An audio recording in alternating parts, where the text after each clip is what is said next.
কি রে ভাই, তুই ললিপপ খাচ্ছিস? এই ললিপপ খেয়ে খেয়ে তো তোর দাঁতের অবস্থা খারাপ হয়ে গেছে। দেখ দেখ তোর দাঁতের অবস্থা কি হয়েছে, দেখ এই দেখ পুরো দুটো ফোকরা হয়ে গেছে একদম।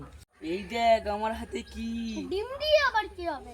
ডিম দিয়েই তো ডিমের ললিপপ তৈরি করবো। চল বানিয়ে ফেলি। সবার আগে ডিমগুলো সিদ্ধ করে নে। ভাই তুই ডিমগুলো ছাড়িয়ে ফেল, আমি পেঁয়াজ ধনেপাতা করে কুচিয়ে আসি।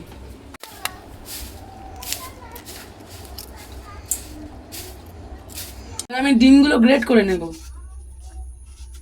পেঁয়াজ কুচি, কাঁচা লঙ্কা কুচি, ধনেপাতা কুচি, হলুদ গুঁড়ো, লঙ্কা গুঁড়ো, লবণ, দিয়ে দেবো গরম মশলা, ওপর থেকে দিয়ে দেবো আদা রসুন, সবশেষে দিয়ে দেবো কর্নফ্লাওয়ার, দিয়ে ভালো করে মেখে নেব।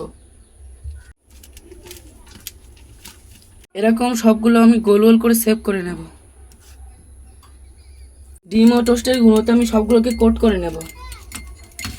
এর আমি এক এক করে এগুলো সবকে কোট করে নেব।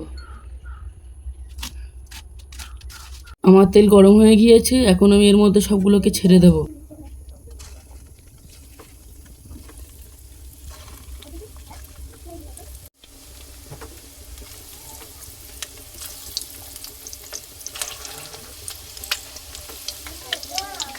এগুলো আমি গোল্ডেন ব্রাউন করে ভেজে নেব।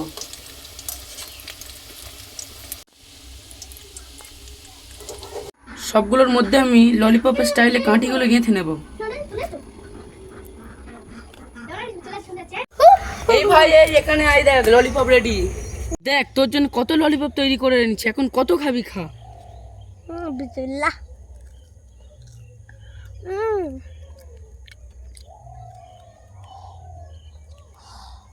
আমার এগ ললিপপটা কেমন হলো কমেন্টে বলে যাবেন বন্ধুরা।